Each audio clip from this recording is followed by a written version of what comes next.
வாழ்க, குருவே துணை, குரு அடி போற்றி. ஜோதிட அன்பர்கள், நேயர்கள் அனைவருக்கும் அன்பான வணக்கங்கள். நான் உங்கள் வாழ்க வளமுடன் ஜோதிடர் ஸ்ரீ குரு சுந்தரவடிவேல்.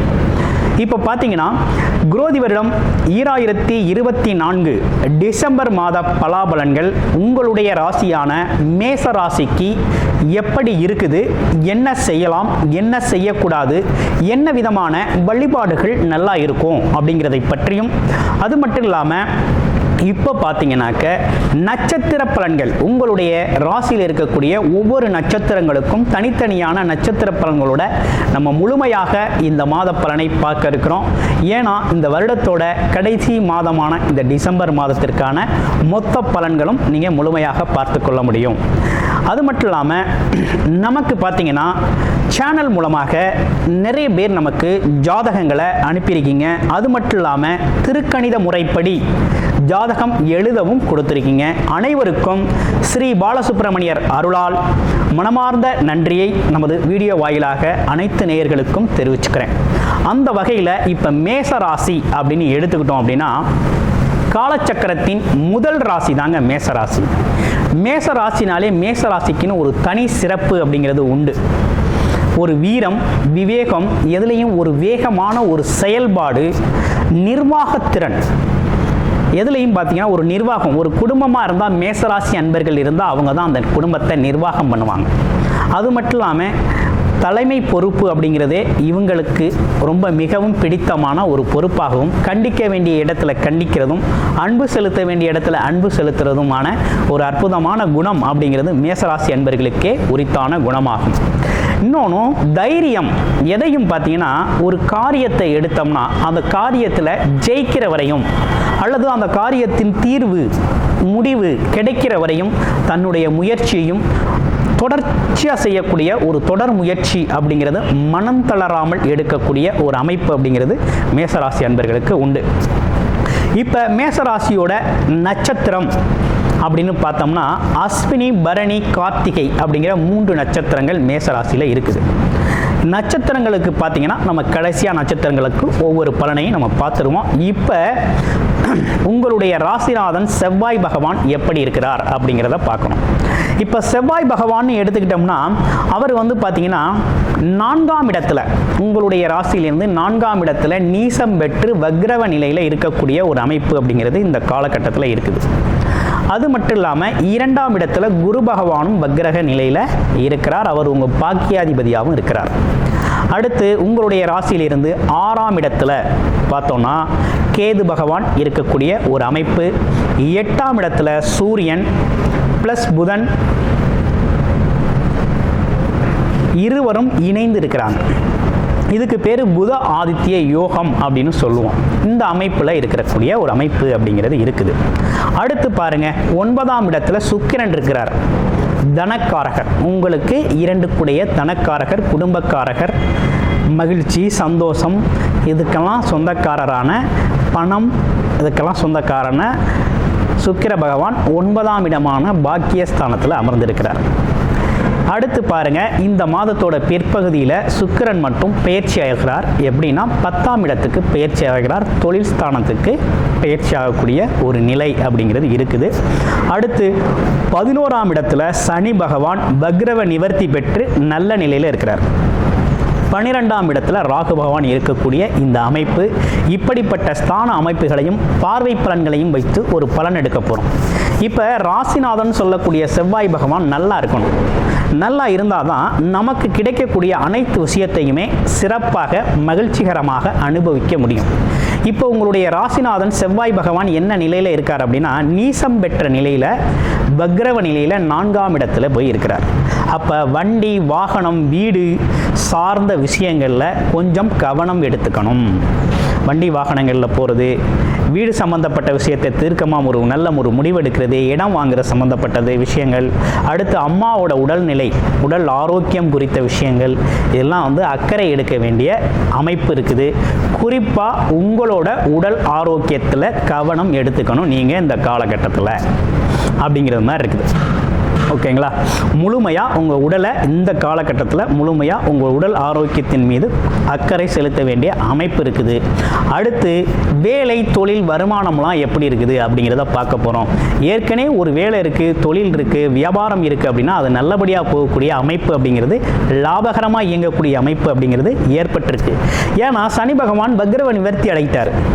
அப்போ கண்டிப்பாக 10-11 கூடியவரான சனி பகவான் கண்டிப்பாக தொழில் கர்மாதிபதி அப்படின்னு சொல்லக்கூடியவர் கண்டிப்பாக உங்களுக்கு போதிய அளவு வருமானத்தை கொடுத்தே தீர்வார்.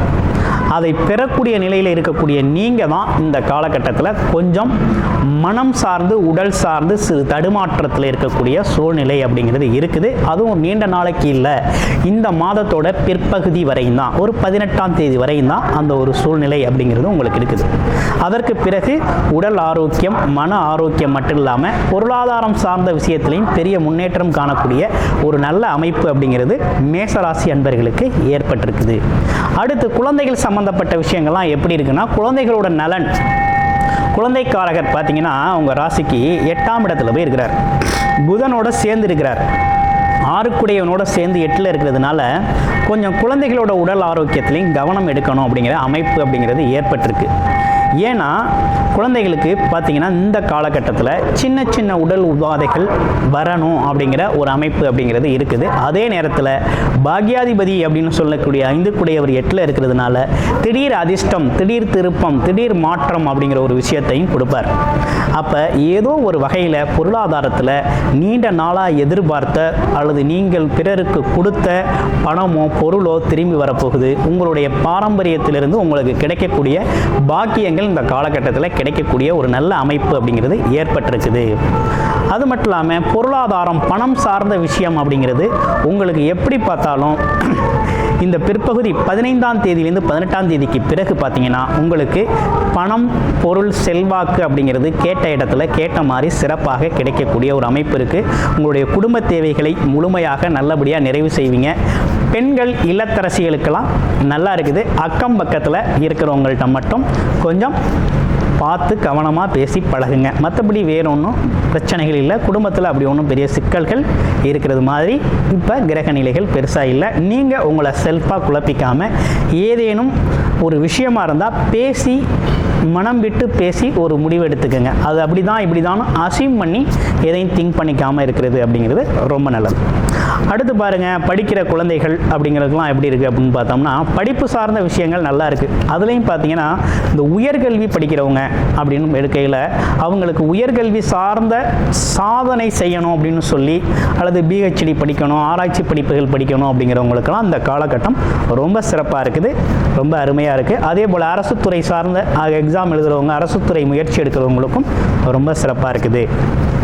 வெளிநாடு போகணும் அப்படின்னு முயற்சி எடுக்கிறவங்களுக்கு தாராளமாக வெளிநாடு போகக்கூடிய ஒரு நல்ல அமைப்பு, இடமாற்றம் அப்படிங்கிற ஒரு விஷயம் அப்படிங்கிறது ரொம்ப சிறப்பாக இருக்குது. இதுக்கு எல்லாத்தையுமே உங்களுடைய பிறப்பு ஜாதகத்தில் எப்படி இருக்குது, என்ன தசாபுத்தி அமைப்பு இருக்குங்கிறத பார்த்து இந்த பலன்களை நீங்கள் எடுத்து பயன்படுத்துறது அப்படிங்கிறது ரொம்ப சிறப்பாக இருக்கும். இப்போ ஒவ்வொரு நட்சத்திரத்துக்கும் என்ன பலன் அப்படின்னு பார்க்க போகிறோம். முதல் நட்சத்திரமான அஸ்வினி நட்சத்திரத்துக்கு எப்படி இருக்குது அப்படின்னு பார்க்க போகிறோம். அஸ்வினி நட்சத்திரத்தை பொறுத்த வகையில் நினைச்ச காரியத்தை நினைச்ச மாத்திரத்தில் செய்யணும்னு முயற்சி எடுக்கக்கூடிய ஒருத்தவங்க தான் அஸ்வினி நட்சத்திரம். அது மட்டும் இல்லாமல் பரலாரும், அதாவது பல பேரோட நட்பு பாராட்டக்கூடியவங்க. ஆமாம், இவரை பார்த்தா மற்றவங்களுக்கு ரொம்ப பிடிக்கும் அப்படிங்கிறது மாதிரி இவங்களோட சுபாவங்கள் இருக்கக்கூடிய ஒரு அமைப்பு அப்படிங்கிறது இருக்குது. இவங்க சொல்லுக்கு மதிப்பு கொடுப்பாங்க. சொன்ன சொல்ல காப்பாற்றுறதுக்காக பெரும் முயற்சி எடுப்பாங்க. ஒரு உத்தரவாதமோ ஒரு உதவியோ ஒருத்தவங்களுக்கு செய்கிறேன் அப்படின்னு சொல்லிட்டா அந்த அவங்களால முடியாத சூழ்நிலை இருந்தாலும் அதையும் மீறி அவங்க வேறு யாருக்கிட்டாவது உதவி கேட்டாவது செய்யக்கூடிய ஒரு அமைப்பு அப்படிங்கிறது, அந்த சொல் அப்படிங்கிறதுக்கு முக்கியத்துவம் கொடுக்கக்கூடியவங்களாக இவங்க இருக்கிறாங்க. இவங்களுக்கு என்ன மாதிரி பலன் இருக்குது அப்படின்னா, வேலை சம்பந்தப்பட்ட, வியாபாரம் சம்பந்தப்பட்ட விஷயங்களில் முயற்சிகள் கைகூடும் வகையில் இருக்குது. First point. ரெண்டாவது விஷயம் என்னன்னு கேட்டிங்கன்னா, கேட்ட இடத்துல தொழிலுக்காக வியாபாரத்திற்கான பணம் அப்படிங்கிறது கிடைக்கக்கூடிய ஒரு அமைப்பு அப்படிங்கிறது ஏற்பட்டிருக்கு. அடுத்து பரணி நட்சத்திரம். பரணி நட்சத்திரம் அப்படின்னு பார்த்தோம்னாக்க, பரணி நட்சத்திரத்தை பொறுத்த வகையில் இவங்க பார்த்தீங்கன்னா புகழ், பெருமை, அதே போல் மற்றவங்கள்ட்ட இலகுவாக பழகிறது, ஆமாம், அதே போல் ரகசியம் காக்கிறது, ஆமாம், பெற்றோர் இடத்துல குடும்ப உறுப்பினர்கள்ட்ட பார்த்தீங்கன்னா அன்பு பாராட்டுறது, கலகலப்பாக இருக்கக்கூடிய ஒரு தன்மை, இதெல்லாம் உங்களுக்கு உண்டான சிறப்பு. ஆமாம், இவங்களுக்கு எப்படி இருக்குது அப்படின்னு பார்க்கையில், இவங்களை பொறுத்த வகையில் இந்த காலகட்டத்தில் அதாவது ஏதேனும் வேண்டுதல்களுக்காக கோயிலுக்கு போகணும் அல்லது புண்ணிய ஸ்தலங்களுக்கு போகணும் அப்படின்னா தாராளமாக அந்த காலகட்டத்தை பயன்படுத்தி போயிட்டு வரலாம். அது மட்டும் இல்லாமல் தொழில் சார்ந்த முதலீடுகள் ஏதேனும் செய்யணும், பணத்திற்கான முயற்சி செய்கிறீங்க அப்படின்னா தாராளமாக பணம் புழங்கும், பணம் கிடைக்கும், கேட்ட இடத்துல கிடைக்கக்கூடிய ஒரு அமைப்பு அப்படிங்கிறதுலாம் இருக்குது. அடுத்து கார்த்திகை நட்சத்திரம், நல்லதொரு பேச்சாற்றல் உடையவங்க அப்படின்னே சொல்லணும். அது மட்டும் இல்லாமல் தன்னம்பிக்கை உடையவர், செயல்திறன் உடையவர். ஒரு செயலை எடுத்துக்கிட்டால் அது முடிகிற வரையும் போராடி செய்யக்கூடியவராக இருப்பார். நல்ல படிப்பு அப்படிங்கிற ஒரு விஷயம் இருக்கும். அதே நேரத்தில் உயர்ந்த சிந்தனை, தர்ம சிந்தனை, இப்படிப்பட்ட விஷயங்கள்லாம் இவங்களுக்கானது அப்படின்னு சொல்லணும். ஆமாம், எதுலேயும் ஒரு நேர்மை பாராட்டக்கூடியவராக இருப்பார். இவருக்கு என்ன மாதிரி ஒரு விஷயங்கள் நடக்கும் அப்படின்னு பார்க்கையில், புத ஆதித்ய யோகம் ஏற்பட்டிருக்கு. அரசு சார்ந்த காரியங்கள் நடக்கும். கமிஷன் தொழில்களில் வெற்றி பெறுவாங்க. திடீர்னு ஏதாவது ரியல் எஸ்டேட்டு, அதுவும் மார்க்கெட்டிங் துறை, சேல்ஸ் துறையில் இருக்கவங்களாம் திடீர்னு பேசுகிறது மூலமாக ஒரு பெரிய பொருளாதாரத்தை, நல்லதொரு வருமானத்தை பெறக்கூடிய நல்லதொரு அமைப்பு அப்படிங்கிறது ஏற்பட்டிருக்கு. இப்போ இந்த மேசராசி அன்பர்கள் வழிபட வேண்டிய தெய்வம் அப்படின்னு எடுத்துக்கிட்டோம்னா, இந்த செவ்வாய்க்கிழமை முருகபெருமான் வழிபாடு அப்படிங்கிறது ரொம்ப முக்கியம். அடுத்து வியாழக்கிழமைகளில் குருதட்சணாமூர்த்தி வழிபாடு அப்படிங்கிறது அதை விட ரொம்ப முக்கியம் அப்படிங்கிறது மாதிரி இருக்குது. வாழ்த்துக்கள், நன்றி, வணக்கம்.